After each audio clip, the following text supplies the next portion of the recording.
Vincent, vous êtes naturaliste dans l'âme, vous vous intéressez aux vipères que vous reconnaissez d'une année sur l'autre dans les bosquets de la forêt communale près de chez vous.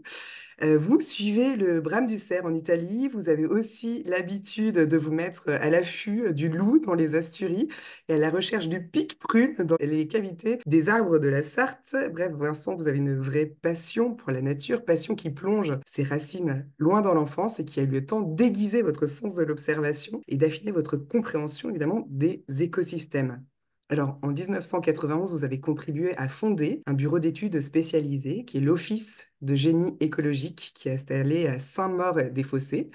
Il travaille des consultants en charge de la gestion d'espaces naturels et de projets d'aménagement urbain ou routier. Vous êtes également membre du Conseil scientifique régional du patrimoine naturel d'Île-de-France et membre du Conseil scientifique du Conservatoire des espaces naturels de Picardie cette fois. Il y aurait beaucoup d'autres choses à dire évidemment, mais je vais m'arrêter là pour vous laisser un petit peu la parole. L'agriculture s'est mise en place évidemment avec un processus long et progressif, des formes qui commencent par, en gros, ouvrir la forêt, qui l'était d'ailleurs déjà fortement parce qu'on oublie souvent le rôle qu'ont joué les grands herbivores avant que l'homme ne les réduise, mais même au moment où l'agriculture s'est mise en place, ils étaient là, c'est-à-dire qu'en fait, nous avions dans nos espaces forestiers énormément de bisons, de rocs, des chevaux, enfin, il y avait au-delà des cerfs qui aujourd'hui sont nos derniers grands herbivores, des espèces qui faisaient en sorte que la forêt n'était pas dense.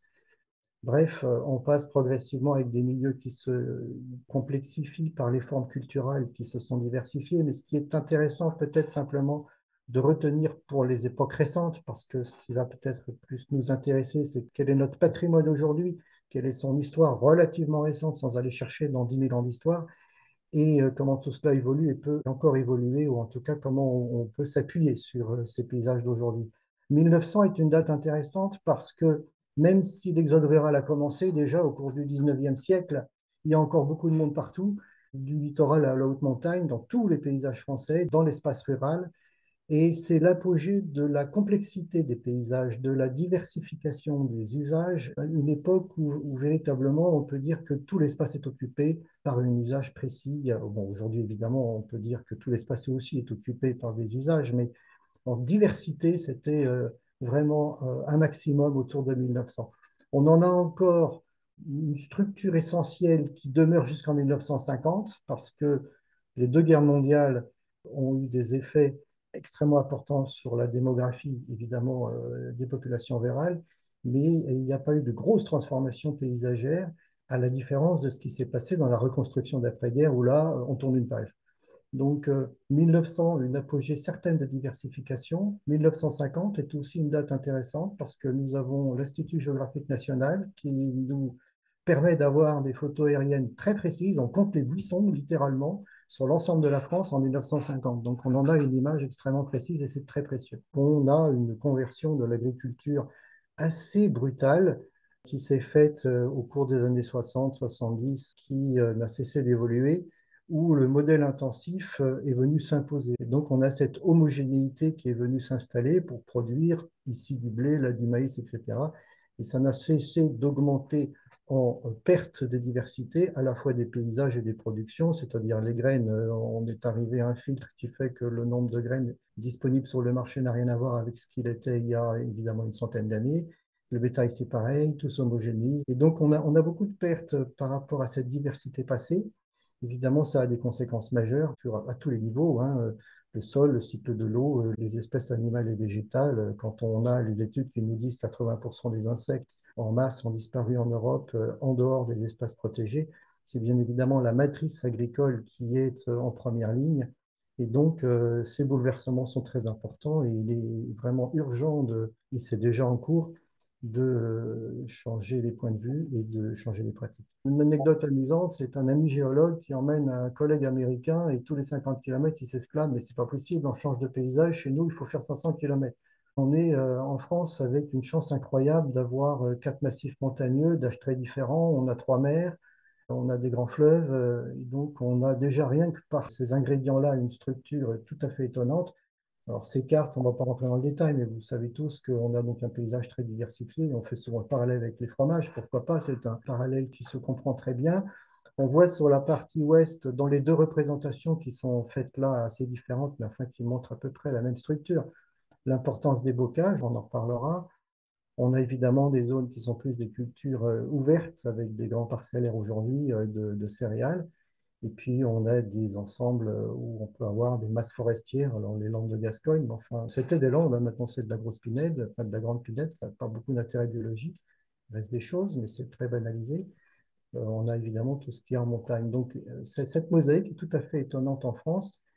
Et d'ailleurs, ça nous donne une responsabilité en termes de conservation de la nature qui est forte hein, sur l'ouest de l'Europe, hein, avec tout ce que nous portons comme diversité biologique. Et donc, c'est vrai que je peux vous proposer quelques images pour illustrer ça. Voilà un bocage de Mayenne. Les formes courbes indiquent plutôt un bocage ancien par rapport à des formes plus géométriques que vous verrez dans une image suivante. Puis le bocage, au-delà d'être des parcelles entourées d'arbres, avec ou sans talus, c'est des milieux complémentaires. Et donc, on a là des prairies qui se juxtaposent à des haies, avec à l'intérieur des haies des arbres qui sont taillés. Le fait que les arbres soient taillés, ils forment des cavités, et donc ils ont une faune aussi particulière liée aux cavités. Il y a des mares qui sont évidemment dans ces paysages-là, donc on a de l'eau sous diverses formes, avec des mares plus ou moins permanentes. Parfois certaines sont temporaires, et les mares temporaires jouent un rôle différent des mares permanentes. Et cette mosaïque de paysagère est vraiment extrêmement importante pour la diversité. Image suivante, on est dans la Sarthe, à peu près au niveau de la Grande Charny. Et là, on voit à la forme des arbres qui sont taillés également. Donc, on voit un pied avec une boule. Donc, la tête de l'arbre en boule, c'est évidemment le sommet de l'arbre où la taille s'arrête. Et on va voir après des images de ces arbres en hiver. Mais la taille est extrêmement importante parce qu'elle réduit la durée au cours de laquelle on a la formation de cavités qui sont importantes et significatives pour les faunes associées aux arbres sénescents et à cavités. Et on voit là que le bocage a des formes plus régulières, plus géométriques, qui est souvent associé au code napoléonien avec le cadastre qui est arrivé à ce moment-là et l'entourage de haies qui a suivi ce parcellaire, cette nouvelle définition du parcellaire. Donc le bocage est en fait pas forcément extrêmement ancien, c'est quelque chose qui se met en place à la fin de l'époque médiévale. Donc on est plutôt 14e, 15e siècle. Il y a eu bien sûr des haies avant, ça prenait d'autres formes. Et le bocage n'a cessé de croître et de se complexifier pour arriver à ce fameux maximum autour de 1900. Et donc, la partie correspondant à la réaction au cadastre napoléonien vient dans cette évolution. Ici, on est dans l'Aveyron, au niveau de Birtolaine. C'est un endroit absolument incroyable au niveau de diversité biologique. Là, on a des prairies. Alors, on le voit sur cette photo, les prairies sont assez homogènes. Elles ne sont pas toutes extrêmement intéressantes parce qu'elles ont déjà été bien abîmées par les traitements agricoles, souvent par un excès d'apport d'engrais.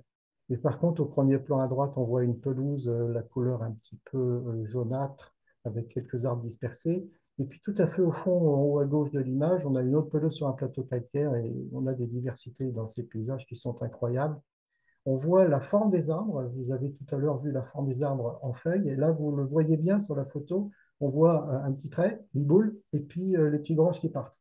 Pratiquement tous ces arbres un peu formés dans ce paysage ont été taillés et ils portent une diversité étonnante. On a là les 5 coléoptères saproxyliques de la directive Habitat, le grand capricorne, du chêne, le lichen cerf-volant, la rosalie des Alpes, le topin violacé et le pic-prune. Il y a beaucoup d'autres espèces. Celles-ci sont simplement inscrites dans cette réglementation européenne, mais il y a une diversité incroyable d'orthoptères, de reptiles, d'amphibiens, de papillons, enfin tout ce que vous voulez. Évidemment, je passe la flore et toute autre espèce qui pourrait être décrite. Alors, ces arbres taillés prennent des formes très différentes, qui peuvent être des arbres tétins relativement courts. Certaines formes ont moins de 2 mètres, d'autres sont un peu plus. Là, vous voyez des arbres qui sont bien plus hauts que 2 mètres. On voit tous les bourrelets qui correspondent aux anciennes tailles des arbres. La taille, elle était calée sur les baux de fermage, en général tous les 9 ans, et ça correspond juste à la manière d'exploiter des branches qui ont un diamètre raisonnable du point de vue de la croissance de l'arbre. On voit dans la croissance des arbres, d'ailleurs, si jamais on les met en rondelles, on voit les cernes de croissance qui correspondent aux périodes où les branches étaient productives et où les branches ont été coupées. Donc, on retrouve les cycles de 9 ans très bien dans les cycles de croissance. La formation des cavités fait qu'ils ont des cavités propices à des espèces très exigeantes comme le pic-prune en 70 ans, alors qu'on n'attend rien d'un arbre de futaie, le même chêne en forêt, avant 250-300 ans. Dans certaines conditions plus stressantes, ça arrive avant, mais généralement c'est très long, donc ça va 3 fois plus vite. Donc c'est évidemment extrêmement intéressant. Et ce qui est intéressant à travers ces notions de taille et de forme culturelle, c'est qu'en fait, l'agriculture traditionnelle a produit des habitats de substitution d'habitats naturels préexistants. Les arbres têtards ont en fait de tout temps existé dans la nature. Les éléphants les cassent. Les mammouths, il n'y avait pas beaucoup d'arbres du temps des mammouths, c'était des steppes. Donc on avait des éléphants en alternance avec les mammouths dans les différentes périodes précédentes, glaciaire et période douce. Mais tout ça pour dire que les arbres taillés ou cassés par la nature, ça a toujours existé, sauf que là, l'homme a créé des systèmes où la densité de ces arbres est très très élevée et la taille fait qu'on a cette constitution de cavité qui est essentielle. On atteint des densités de cavités à l'hectare qui dépassent 10 cavités aux 100 hectares, ce qui est l'équivalent des densités des forêts naturelles. Ici, c'est juste une illustration à travers quelques vertébrés de ce que portent ces bocages. Donc, on peut retrouver à gauche le triton marbré à 2 mètres de haut dans un arbre, dans une cavité à terreau qui croise de l'arbre de pique prune. Enfin, c'est un monde incroyable qui peut exister dans ces arbres grâce à cette diversité à tous les étages. Et puis, vous avez évidemment les oiseaux que vous voyez là, la pigrièche, pour ceux qui la reconnaissent au milieu en haut, la chevêche à côté une chouette, la couleuvre d'Esculape, etc. Le pic prune en bas à droite, à côté de la rainette, à sa gauche le triton alpestre, et puis 2 têtes de lézard qui sortent d'un trou de sortie de grand capricorne du chêne. Vous voyez, donc là aussi, l'utilisation des galeries par d'autres espèces, aussi un fonctionnement extrêmement imbriqués avec les champignons liés au Coleoptère saproxylique. Donc là, vous avez des vertébrés, mais évidemment, la diversité est encore plus étonnante sur les invertébrés, les flores associées. On oublie souvent la biodiversité, ce serait d'abord les bactéries, les champignons avant d'être des vertébrés, des invertébrés, mais c'est ce que nous voyons, évidemment, ce qui est accessible et ce qui permet cette illustration, ce début d'illustration. Ici, vous avez tout ce qui est floricole. Dans les bocages, vous avez des fleurs. Les haies sont en fonction de la stratification plus ou moins fleuries. Et là, vous avez 2 espèces de cérambycidés dont les larves vivent dans le bois, contribuent à la décomposition naturelle du bois et les adultes sont floricoles. La forêt, parfois trop dense, manque d'espace fleuri et il peut y avoir un effet de manque, d'insuffisance d'habitat pour les espèces saproxyliques du fait de l'absence des clairières et des fleurs. Les forêts sont très denses. Ce n'est pas le sujet d'aujourd'hui. Ici, je vous montre cette image parce que une jachère fleurie comme cela, c'est très joli pour certains, n'est pas partagé par tous, et en tout cas, ça n'apporte pas grand-chose ou pas du tout pour l'écologie, donc c'est évidemment à éviter. Ça n'attire pas particulièrement les insectes et c'est juste pour dire que c'est un artefact qui ne devrait pas se développer dans l'espace rural. Ici, ce sont les vergers. Et sur cet ensemble de vergers, on est en Alsace, beaucoup de bérabelles ou beaucoup d'autres productions fruitières. Vous voyez que certains arbres commencent à fleurir en blanc et les autres, ça va venir plus tard en fonction des essences ou en fonction des individus. Et ce qui est intéressant, c'est de traduire la biodiversité par un mot très simple qui est l'hétérogénéité. Et dans tout paysage, on peut rechercher quelle est l'hétérogénéité. Et dans l'hétérogénéité, vous avez des notions qui peuvent cumuler l'eau, hein, c'est sec, c'est humide, ça va de l'herbe à la forêt, ça va de l'acide au calcaire, donc vous avez tout un tas de gradients. Puis là, vous en avez un autre qui s'exprime, qui est moins souvent perçu, c'est les mosaïques de couleurs. Eh bien, ces arbres blancs, c'est des véritables lampadaires, attracteurs pour des communautés d'insectes qui viennent s'y retrouver, les pollinisateurs bien sûr, mais aussi tout simplement des espèces qui viennent s'y retrouver pour la reproduction. Donc vous voyez un paysage là où d'un seul coup, vous pouvez le lire différemment en vous disant quelle est l'hétérogénéité des couleurs et comment réagissent les communautés animales là-dessus, et en particulier les insectes qu'on ne perçoit pas tellement, mais qui sont dans un espace comme cela, cruciaux évidemment pour tout ce qui est fonctionnement écologique. Quelques illustrations à travers le grillon des champs, qui est intéressant. C'est vraiment une espèce à la fois commune, tout le monde la connaît, mais en même temps une espèce qui régresse beaucoup, parce que parmi les grillons, eh bien, c'est une espèce qui ne vole pas. Ça veut dire qu'elle va devoir tout faire en se débrouillant au sol. Vous avez là une femelle avec des grandes ailes, mais qui ne sont pas fonctionnelles au vol. Ici, une petite commune des Yvelines, avec là, sur cette image, les points verts correspondant à des grillons que l'on peut entendre sur ce paysage. Et puis, vous voyez qu'il y a un segment au milieu où il n'y a pas de point vert. Et puis, quand on regarde cet espace en agriculture intensive, eh bien, on remarque vite qu'un grillon ne va pas y trouver son affaire, il ne va pas cheminer sur le cailloutis, et ni dans les cultures. C'est vraiment une illustration commode pour comprendre l'importance des bandes herbeuses. Et vous voyez qu'ici, dans cette photo où on a une culture intensive, on a deux éléments majeurs, hein. On a un chemin avec des bandes enherbées, plus ou moins larges. Alors au premier plan, pas très large, un peu plus loin, ça l'est, avec des buissons. Et puis en travers, on a un trait qui est un fossé. Donc l'eau a été réduite à un fossé où on écoule l'eau. La diversification est extrêmement limitée. Mais si je montre cela, et je vous propose de bien comprendre l'hétérogénéité qui peut se mettre dans cette configuration avec la largeur de l'herbe qui va ou pas permettre au grillon de passer. Là, en l'occurrence, oui, c'est tout à fait jouable. Et puis toutes les espèces qui pourront profiter de ce minimum de diversification. Évidemment, sur cette image, je ne vous fais pas un dessin, on a une homogénéisation assez maximale, hein. Il y a une route bien utilisable par les équipements pour l'agriculture. La bande enherbée existe, mais en dehors de ça, c'est très homogène. Ici, le cours d'eau a été gommé, l'agriculture qui a fini par totalement supprimer le cours d'eau dans la partie lointaine de l'image. L'arrosage, alors l'agriculture, il y avait beaucoup à dire sur le cycle de l'eau. C'est quand même très important, je pense, de souligner le fait que aujourd'hui, nous avons encore la moitié du territoire de France métropolitaine qui est en activité agricole. C'était les deux tiers dans les années 50 et puis se rajoutaient les usages autrefois. Donc c'était plus que les deux tiers. Donc à peu près la moitié de la surface, c'est un levier considérable pour agir sur les effets du réchauffement climatique. Et cette image simplement montre ce bombardement d'eau sur du maïs, hein, que vous avez tous vu, qui pose plein de sujets, hein. Pour une production, on a des dommages importants.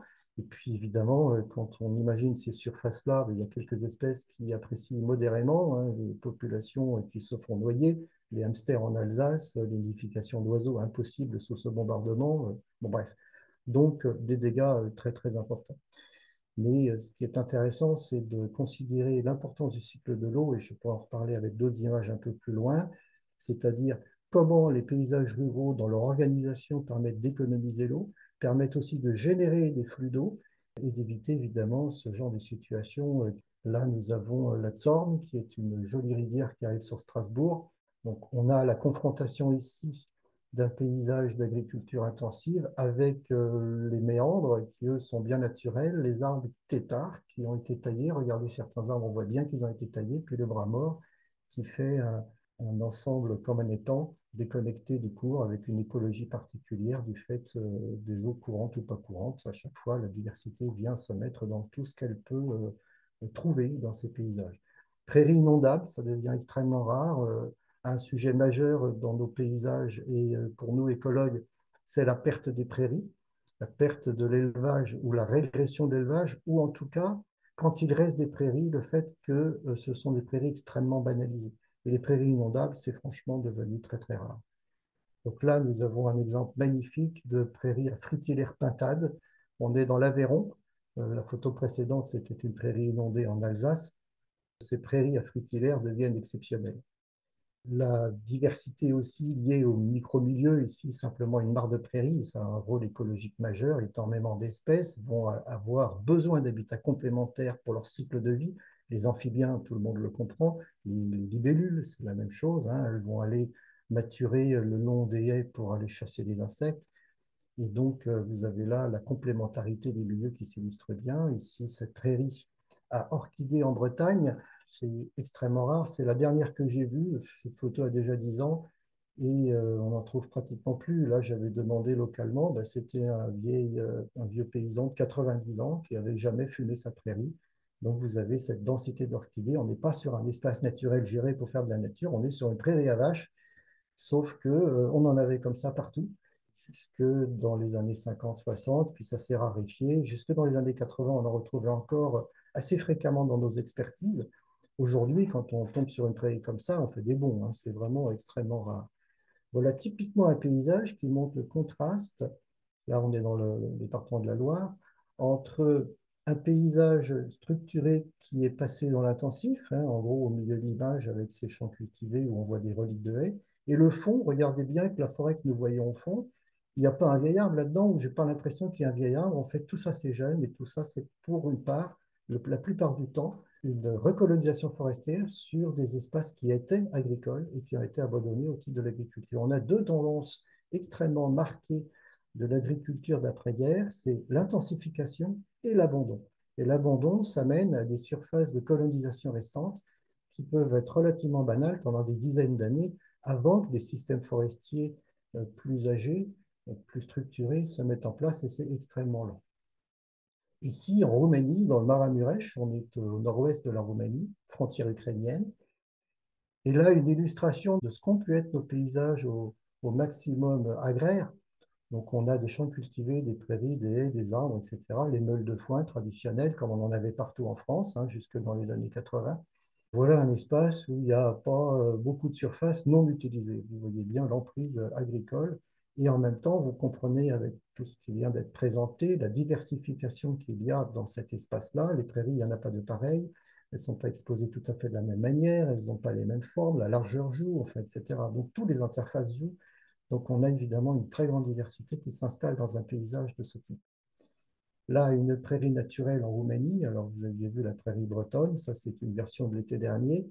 Même là-bas, ça commence à devenir rare. Les usages font que l'agriculture change.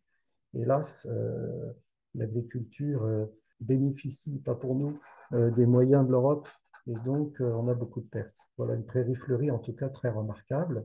Ici, des prairies fleuries qui sont liées plutôt à des modes de fauche ou de fauche pâturage ou pâturage par des peuplements mixtes de vaches et de moutons. Et c'est là qu'on a les diversifications les plus élevées, où on va retrouver des communautés florales d'insectes, de pollinisateurs tout à fait exceptionnelles. L'élevage est vraiment clé dans ces processus. Et ce qui nous reste d'élevage à peu près traditionnel, ici avec la Gascogne des Pyrénées, et puis associé à l'élevage, beaucoup de choses pourraient être dites, mais par exemple les bouses, il y a un sujet extrêmement important lié au traitement des bêtes. Et là encore, les lobbies chimiques qui se sont déclinés dans toutes les formes pour venir assister à l'agriculture et contribuer à dégrader nos paysages et notre qualité d'environnement. Il est de plus en plus rare de trouver ça quand vous ouvrez une bouse, vous voyez des coléoptères, et puis si vous en avez ouvert plein, ben, vous pouvez avoir une collection assez incroyable d'espèces. Hélas, ces espèces sont beaucoup, beaucoup régressées. Et ça, c'est vraiment un sujet extrêmement important en conservation parce qu'il y a un rôle écologique majeur de ces espèces-là. Et puis, ce sont des ressources pour d'autres espèces. Donc, dans tous les paysages que vous avez vus, c'est plein de chauves-souris. Ces chauves-souris ont des rôles économiques extrêmement importants dans leur action de prélèvement d'insectes. Là, ces deux rhinolophes, le grand à gauche et le petit à droite, consomment entre autres des bousiers à certains moments clés de leur développement. Et c'est extrêmement important. Ça peut être des seuils même de viabilité dans certains paysages. Il a été montré aux États-Unis l'impact économique de ce que font les chauves-souris sur les insectes, et ça se compte en dizaines de milliards de dollars par an à l'échelle des États-Unis. Donc, c'est vraiment pas anodin de regarder ces sujets et de les prendre en compte. Ici, on est en cœur de parc national, dans le Mercantour, et nous avons là des paysages de prairies pâturées par des troupeaux de moutons absolument dantesques qui peuvent atteindre 3000 individus, impact écologique majeur. Ça s'appelle pastoralisme. Non, ce n'est pas du pastoralisme, c'est de l'élevage intensif en montagne et en cœur de parc national. Vous avez en bas à gauche le Popeye, c'est ce criquet avec les avant-bras gonflés, le gonfocère sibérien. C'est une espèce qui est présente de manière abondante normalement à partir de 1700-1800 mètres dans les Alpes. Vous le trouvez dans les Pyrénées, les monts Cantabriques, l'Europe centrale. Vous avez juste à droite de la photo du criquet une prairie qui a été mise en défense des moutons. Et là, j'en ai trouvé une densité faible. Et en dehors, j'avais un mal fou à en trouver. Et on n'entendait absolument aucune sauterelle prédatrice du type des petites virusivores. Donc, juste pour vous dire que même en haute montagne, on a des impacts de l'industrialisation. Jamais personne ne va appeler ça comme ça, mais c'est bien ce qui se passe. 3000 moutons, ce n'est pas du tout normal et surtout dans des paysages comme ça, et les impacts sont très au-delà de ce que je raconte. La floraison est évidemment très entamée, les pollinisateurs ont pris un coup très important dans ces espaces-là, et encore une fois, on est en cœur de parc national. Ici, l'agriculture intensive plutôt proche de la région parisienne. On a une mosaïque de paysages là qui pourrait porter une certaine diversité. Il y a toujours des choses partout, hein, même dans les espaces les plus banalisés. Et vous avez quelques espèces de plaines qui se sont accommodées de l'agriculture intensive. Ici, le Dickmann criard. Là, on est plutôt du côté de Poitiers, avec donc des espèces typiques qui s'est accommodées en fait de l'agriculture intensive. Là, on a le faucon ombreux qui vient chasser des oiseaux présents dans ces espaces-là, toujours dans la région de Poitiers. Ici, on est dans l'Essonne avec un regroupement important de banneaux huppés. Voilà des regroupements hivernaux qui peuvent être tout à fait significatifs. Et puis en bas, des grandes espèces emblématiques des plaines. Autrefois, elles étaient présentes. On avait au 19e siècle l'espèce en bas à droite, la grande outarde. Là, c'est une photo qu'on a prise en Espagne. Et puis le thym de calpetière est encore présente, mais c'est une espèce qui est beaucoup, beaucoup régressée. Il y en avait dans toutes les plaines de l'Essonne, de la Beauce, jusque dans les années 70. Pour finir ce tour d'horizon partiel, évidemment, le sujet est vaste. Vous avez là deux photos de la forêt de Fontainebleau. Alors, on est censé parler d'agriculture et je vous montre la forêt de Fontainebleau. Je vous ai dit tout à l'heure, à peu près en 1950, les deux tiers de l'espace étaient des espaces agricoles. Et puis je vous disais, mais il faut considérer ce qui était autrefois les usages qui ne sont pas pris en compte dans ces surfaces-là. La forêt de Fontainebleau, c'est un agrosystème pour l'essentiel. C'est l'inspiration de l'école de Barbizon, hein, les romantiques fin du 19e, début du 20e siècle.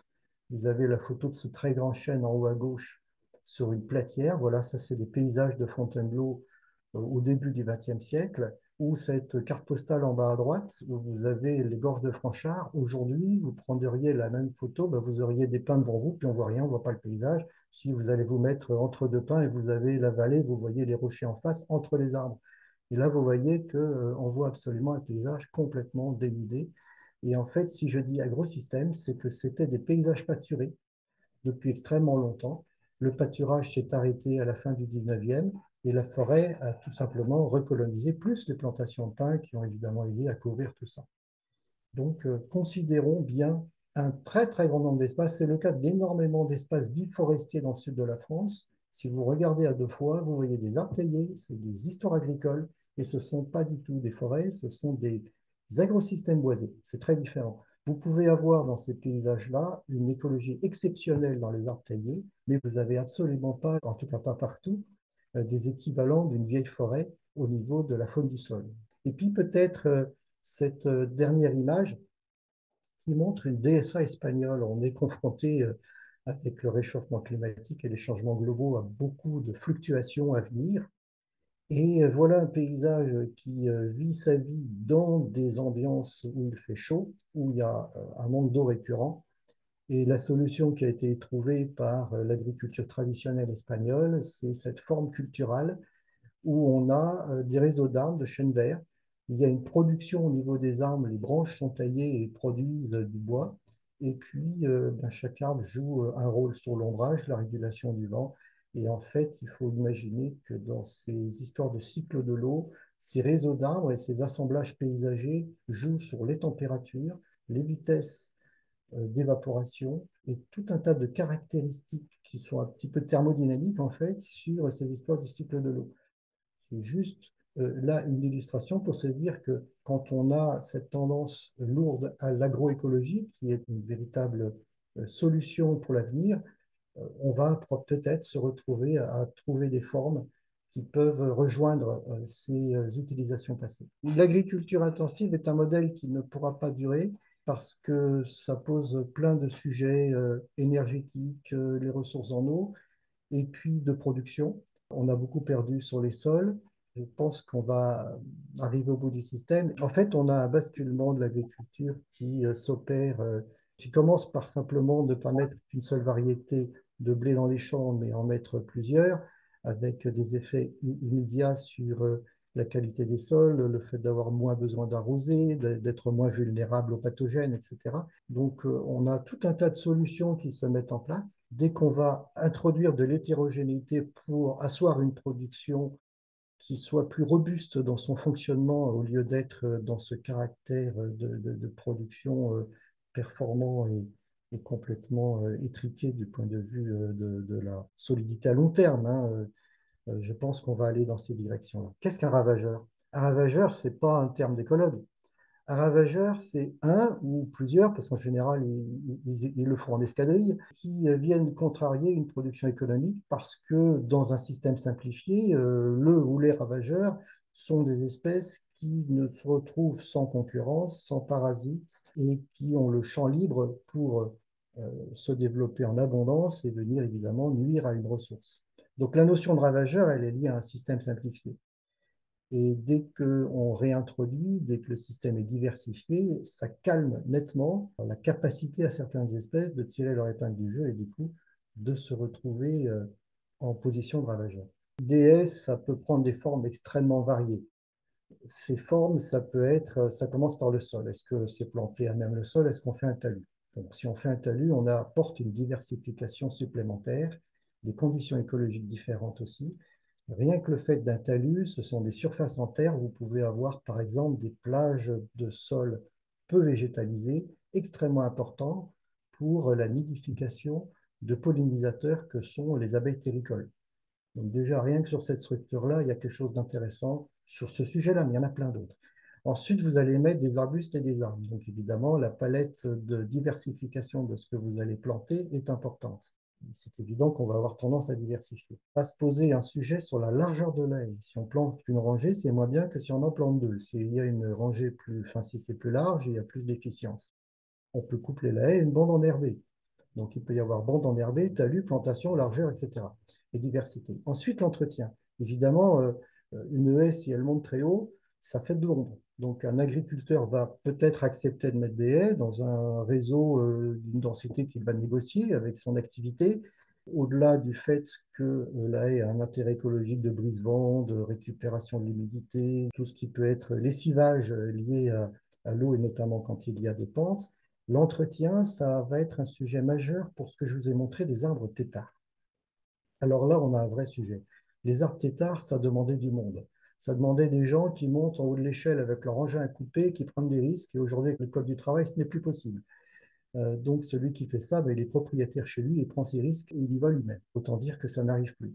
Si on gère des arbres de haut jet, c'est-à-dire des véritables arbres que l'on met dans une haie et que l'on veut les tailler par un outil, comme les lamiers qui sont utilisés pour tailler les haies en grande masse, ça vous fait une ligne toute droite. Et l'intérêt de la taille des têtards, c'est d'aller tailler les branches à la tête de l'arbre, avec une façon de couper les branches pour ne pas blesser l'arbre à long terme, mais faire des cicatrisations suffisantes pour que ça génère des cavités. En fait, c'est le rythme de petites blessures qui génère ces cavités. Il ne faut pas être trop fort, sinon on tue l'arbre. Voilà. Ça, c'est un savoir-faire. Et ça, c'est fini. Donc, c'est fini, sauf si un conservatoire le fait avec des moyens humains dédiés. Enfin, c'est compliqué. Il faut y aller avec la nacelle et tout. Si on veut le faire dans les règles du code de travail, c'est très compliqué. Donc, l'entretien, ça peut prendre plein d'aspects. Vous voyez, l'entretien d'un talus sous la haie, ça peut être aussi un sujet. Enfin, voilà. Donc, les transitions entre la haie et la bande enherbée, ne pas avoir une limite nette, très importante pour les reptiles, par exemple. Il y a tellement de sujets qui seraient à présenter. Mais oui, tout cela est très important. Pratiquement toutes les végétations du monde ont coévolué avec des grands herbivores. L'agriculture, pour revenir à notre sujet, a prolongé l'action des grands herbivores par un pâturage extensif, raisonné, raisonnable, etc. Pas ce que je vous ai montré dans le Mercantour avec 3000 moutons à la fois, enfin jusqu'à 3000 quand même, ils n'ont pas toujours 3000. Mais si on dit ça, c'est qu'effectivement, si on laisse un paysage aller à lui-même, et je vous ai montré une image dans laquelle il y avait une agriculture qui devenait de plus en plus intensive au milieu de l'image, et au fond, c'était que des jeunes arbres. Eh bien, on va se retrouver avec des systèmes forestiers qui commencent par des décennies de buissons denses, plus ou moins denses. Il reste pratiquement plus de trouées, là où ça a mis plus longtemps qu'ailleurs pour pousser. En général, c'est trop acide, trop calcaire, trop sec, etc., des conditions difficiles pour la croissance des végétaux. Et sans les herbivores, sans cette interaction, sans ce qu'a fait l'agriculture traditionnelle, eh bien, en fait, on a une perte assez massive de diversité. Il y a tout un débat sur quelle est l'histoire de l'écologie des milieux ouverts par rapport à la contribution passée des grands herbivores et le relais par l'agriculture. Je pense qu'il y a clairement une continuité. Il y a débat évidemment sur, en gros, quand est-ce que les grands herbivores ont arrêté de jouer leur rôle et que l'agriculture a pris le pas. Mais bien évidemment, on est dans une continuité de cette interaction de milieux liés aux grands herbivores. Et donc, libre évolution sans grands herbivores, pour moi, c'est un cul-de-sac évolutif, enfin un cul-de-sac écologique, c'est-à-dire qu'on va sur des décennies de jeunes arbres et on a tellement de coteaux qui étaient des ensembles buissonnants, pelouses calcaires, d'une richesse exceptionnelle, qui sont partis sous les noisetiers, les pruneliers et autres arbres compétitifs qui font que c'est banal pour aller 150 ans. Donc rendez-vous au 22e siècle. On a les déboires de l'agriculture intensive dont on récupère tous les travers et tous les excès aujourd'hui, et on voit émerger cette profusion d'idées dans l'agriculture. Si on prend par exemple la proportion des monocultures en France, on a une évolution très rapide depuis un peu plus de 10 ans sur l'arrivée de modes culturels alternatifs. Et en fait, tous ces essais, toutes ces initiatives, c'est là qu'on a un bras de levier considérable pour agir. Et donc, alors moi je parle en tant qu'écologue, encore une fois, je ne suis pas agriculteur. Je pense que les écologues se mettent de plus en plus au service des agriculteurs. Et les agriculteurs n'ont pas attendu les scientifiques pour agir la plupart du temps. Ils ont un bon sens paysan, ils observent et ils ont compris qu'il y avait des problèmes et ils ont eux-mêmes trouvé les solutions. Donc beaucoup d'initiatives se font, et il y a même des choses assez paradoxales où des scientifiques viennent d'expliquer à des collectifs d'agriculteurs et les agriculteurs répondent, mais tout cela on le sait, et en fait on veut encore aller plus loin. Et donc c'est vraiment une dynamique extraordinaire qui est en train de se passer, malgré évidemment tous les sujets qui demeurent. L'intensif est toujours là, les lobbies sont toujours là, il y a encore des surfaces qui feront mal pendant longtemps parce que les pollutions, on ne va pas s'en débarrasser comme ça, la qualité de l'eau, on ne va pas la récupérer d'un tour de baguette magique, mais il y a beaucoup à faire.